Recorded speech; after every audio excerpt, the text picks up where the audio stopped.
ఎందుకంటే ఇవాళ sitting government ruling పార్టీకి చెందిన ఎమ్మెల్యే హైదరాబాద్ లో ఇవాళ వాళ్లకు బెదిరింపులు వస్తున్నాయంటే, ఎవరో చంపాలని ప్రయత్నం చేస్తున్నారని మీడియాకు చెప్పిందంటే, అంత ఓపెన్ గా ఉన్నప్పుడు మరి పేరు తీసుకోవాలి కదా ఎమ్మెల్యే గారు. పేరెందుకు తీసుకోలేదు? ప్రభుత్వం ఏం చేస్తుంది? ప్రభుత్వం వాళ్ళ సొంత పార్టీ ఎమ్మెల్యేని ఎందుకు రక్షించుకోలేకపోతుంది? ఇలా హత్యలు జరుగుతున్నాయి. సిపిఐ నాయకుడు గన్తోనే ఆయనని షూట్ చేశారు. మెదక్లో కాంగ్రెస్ నాయకుడు ఆయనని షూట్ చేసి చంపారు. ఇట్లా బ్యాక్ టు బ్యాక్ హత్యలు జరుగుతున్నాయి.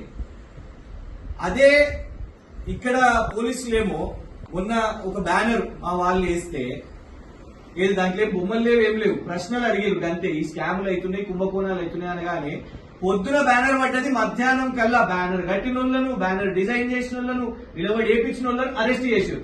సరే చేసిరు, దాన్ని న్యాయబద్ధంగా ఎదుర్కొంటారు.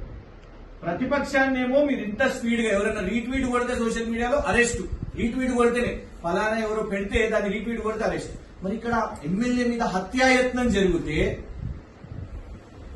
వీరేమో 50 మంది అంటారు. ఇంకా మీ మీడియా వాళ్ళందరూ కూడా 50 మందిని నోటు పంపించారు.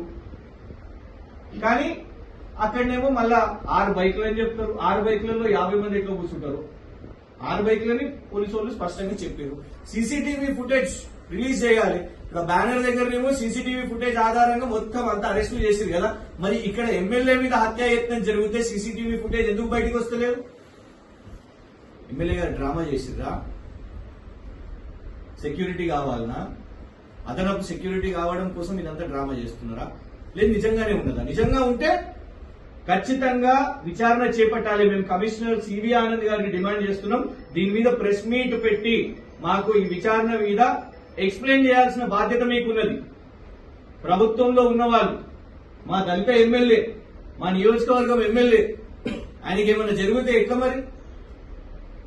అంత హత్యాయత్నం జరిగినప్పుడు, అటెంప్ట్ మర్డర్ జరిగినప్పుడు వాళ్ళ మీద ఏం సెక్షన్స్ వేసిర్రు? అరెస్ట్ చేసిర్రా? ప్లాన్డ్ క్రైమా? ఎందుకంటే ప్రీ ప్లాన్డ్ గా అనే పదం వాడారు ఎమ్మెల్యే గారు. ప్రీ ప్లాన్డ్ గా జరిగింది అని అంటే డెఫినెట్ గా ఎవరు అబెట్మెంట్ చేసింది, ఎవరు అబెట్మెంట్ ఆఫ్ క్రైమ్ ఎవరిది, అటెంప్ట్ టు మర్డర్ ఎవరిది, ఏం సెక్షన్స్ పడ్డాయి ఇప్పటి వరకు, ఎంతవరకు విచారణ వచ్చింది దీని మీద?